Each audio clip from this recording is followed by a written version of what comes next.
Assalamualaikum warahmatullahi wabarakatuh. Nama saya Zulhendra, NIM 19060065, Prodi Ekonomi Pembangunan. Video kali ini akan membahas tentang pemikiran ekonomi masa pra-klasik. Video ini merupakan tugas kedua dari mata kuliah Sejarah Pemikiran Ekonomi. Nah, kali ini materinya itu tentang pemikiran ekonomi pada masa pra-klasik. Di sini akan ada 4 poin yang akan saya jelaskan. Yang poin pertama yaitu pemikiran-pemikiran ekonomi pada zaman Yunani kuno. Nah, sesungguhnya itu persoalan ekonomi ini sama tuanya dengan keberadaan manusia itu sendiri. Pada masa Yunani kuno sudah ada teori dan pemikiran tentang uang, bunga, jasa tenaga kerja, dan perdagangan. Bukti akan hal itu dapat kita lihat di bukunya Respublika yang ditulis oleh Plato sekitar 400 tahun sebelum Masehi. Gagasan Plato tentang ekonomi timbul secara tidak sengaja dari pemikiran tentang keadilan atau justice dalam sebuah negara ideal atau ideal state. Lebih lanjut, Plato menjelaskan bahwa ada 3 jenis pekerjaan yang dilakukan oleh jenis manusia yang berbeda pula, yaitu pekerjaan sebagai pengatur, sebagai penguasa, sebagai tentara, dan sebagai pekerja. Bagi Plato, semua manusia bersaudara, akan tetapi Tuhan telah mengatur sedemikian rupa sehingga ada orang yang cocok sebagai pengatur, sebagai tentara, sebagai petani, pekerja, dan pedagang. Nah, kemudian si Plato ini dapat dikatakan sebagai orang pertama yang mengecamkan kekayaan dan kemewahan.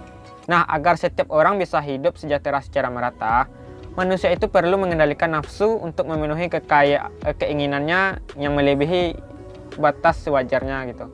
Nah, teori Plato yang dianggap masih relevan dengan keadaan sekarang adalah pendapatnya tentang fungsi uang. Nah, Plato menjelaskan bahwa uang selain sebagai alat tukar, uang juga sebagai alat ukur nilai dan menimbun kekayaan. Plato menganggap uang tidak layak untuk diperanakkan atau melalui bunga gitu. Nah, pandangan ini bisa dibenarkan mengingat di masanya dulu. Kemudian si Plato ini memiliki beberapa murid, salah satunya itu Aristoteles. Nah, kontribusi terbesar dari Aristoteles ini adalah mengenai pemikirannya tentang pertukaran barang dan kegunaan uang terhadap pertukaran barang tersebut. Dia membedakan atas 2 cabang dalam proses ekonomi, yaitu kegunaan dan keuntungan. Aristoteles ini setuju dengan oekonomia, tetapi tidak setuju dengan serematisme. Nah, hal ini berlawanan dengan konsep yang dikembangkan oleh Smith, yang motif utamanya itu yang mendorong untuk bertindak adalah keuntungan, bukan kegunaan. Kemudian selain Plato dan Aristoteles, pemikir masa Yunani kuno yang harus disimak pendapatnya itu adalah Xenophon. Kata-kata ekonomi, oikos dan nomos itu adalah ciptaan Xenophon ini. Nah, Xenophon menunjukkan bahwa pada masanya sudah ada perdagangan dengan negara lain. Hal ini menunjukkan adanya spirit merkantilisme gitu. Selanjutnya masuk ke poin yang kedua, yaitu tentang pemikiran kaum skolastik. Nah, ada 2 orang tokoh utama dari aliran skolastik ini. Yang pertama itu Albert Magnus dan yang kedua Thomas Aquinas. Nah, Albert Magnus ini adalah seorang filsuf religius dari negara Jerman. Pemikirannya itu tentang harga yang adil dan pantas atau just price, yaitu harga yang sama besarnya dengan biaya-biaya dan tenaga kerja yang dikorbankan untuk menciptakan barang tersebut gitu. Nah, selanjutnya tokoh kedua yaitu Thomas Aquinas. Nah, Thomas Aquinas ini adalah seorang teolog dan filsuf Italia. Selain pengikut Albert Magnus, ajaran Thomas ini juga dipengaruhi oleh pandangan Aristoteles. Ia sangat mengutuk bunga dan memvonis sebagai riba gitu. Nah, Thomas Aquinas ini menjelaskan memungut bunga dari uang yang dipinjamkan adalah tidak adil. Sebab ini sama artinya menjual sesuatu yang tidak ada gitu. Menurutnya si Thomas Aquinas ini. Kemudian selanjutnya kita masuk ke poin yang ketiga, yaitu era merkantilisme. Nah, istilah merkantilisme ini berasal dari kata merchant yang berarti pedagang. Nah, menurut paham merkantilisme, bagi setiap negara yang berkeinginan untuk maju, mereka harus melakukan perdagangan dengan negara lain, katanya. Kemudian penganut merkantilisme ini mengatakan sumber kekayaan negara adalah surplus dari perdagangan luar negeri.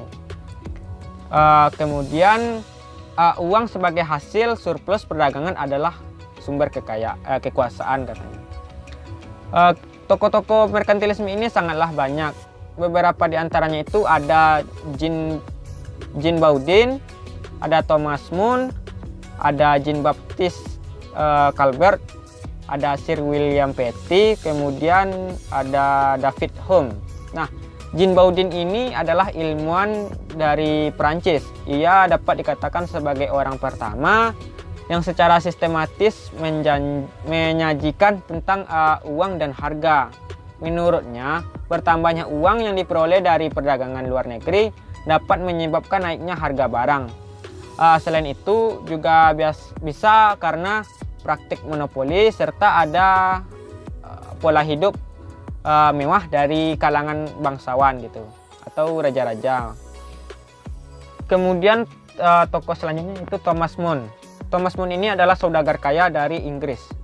Ia beranggapan tentang manfaat perdagangan luar negeri yang dikutip dari aslinya oleh Edmund Whitaker.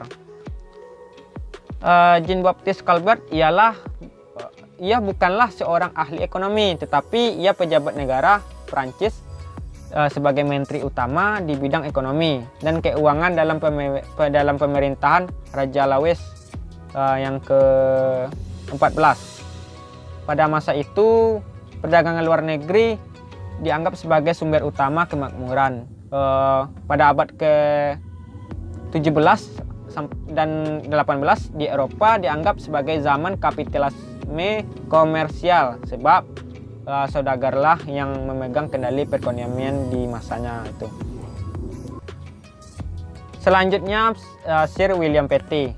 Sir William Petty ini adalah seorang pengajar di Oxford University dan banyak menulis buku-buku tentang ekonomi politik.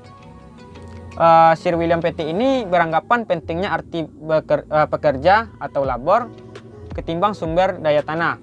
Menurutnya bukan jumlah hari kerja yang menentukan nilai barang, melainkan biaya yang diperlukan untuk menjaga agar si pekerja ini tetap bisa bekerja gitu. Kemudian David Hume. David Hume ini adalah kawan dekat si Adam Smith. Nah, walaupun begitu, si David Hume ini punya pemikiran tersendiri. Ia berpendapat bahwa harga-harga yang sebagian dipengaruhi oleh jumlah barang dan sebagian lagi itu katanya ditentukan oleh jumlah uang. Selanjutnya yang terakhir kita masuk ke poin yang terakhir, yaitu mazhab fisiokratis. Nah, kaum merkantilisme kan menganggap sumber kekayaan suatu negara itu berasal dari perdagangan luar negeri, ya kan? Nah, namun berbeda dengan kaum fisiokrat ini. Kaum fisiokrat ini menganggap bahwa sumber kekayaan adalah sumber daya alam. Aliran ini dinamai dengan fisiokratisme, yaitu berasal dari kata fisik yang artinya alam dan kraten atau kratos yang artinya kekuasaan. Jadi mereka ini percaya dengan hukum alam. Mereka percaya bahwa ciptaan Tuhan ini penuh dengan keselarasan dan keharmonisan. Nah, kaum fisiokrat ini percaya bahwa sistem perekonomian juga begitu, katanya. Dalam kutipannya itu, para kaum fisiokrat ini yaitu beri manusia kebebasan, biarkan mereka melakukan yang terbaik bagi dirinya masing-masing. Pemerintah tidak perlu campur tangan dan biarkan alam yang mengatur. Semua pihak akan senang dan bahagia, begitu katanya. Nah, perekonomian bebas ini kemudian dikembangkan oleh Adam Smith. Tokoh utama aliran fisiokrat ini sendiri adalah Francis Quesnay. Ia seorang dokter ahli bedah yang kemudian diangkat sebagai anggota Académie des Sciences, sebuah lembaga yang berwibawa tinggi di masa itu di negara Prancis sendiri. Sejak itulah ia memberikan perhatian terhadap masalah ekonomi. Dibanding dengan pemikiran-pemikiran ekonomi yang sudah saya sebutkan sebelumnya, pemikiran dari Francis Quesnay ini jauh lebih maju. Pemikirannya itu tersusun dalam satu kerangka mengenai masalah-masalah ekonomi yang dihadapi oleh masyarakat, begitu. Nah, hanya itu yang dapat saya jelaskan dan saya sampaikan. Jika ada kesalahan dan janggal, saya mohon maaf juga, karena saya juga di sini masih belajar. Saya sudahi dengan wabillahi taufiq wal hidayah. Wassalamualaikum warahmatullahi wabarakatuh. Sekian dan terima kasih.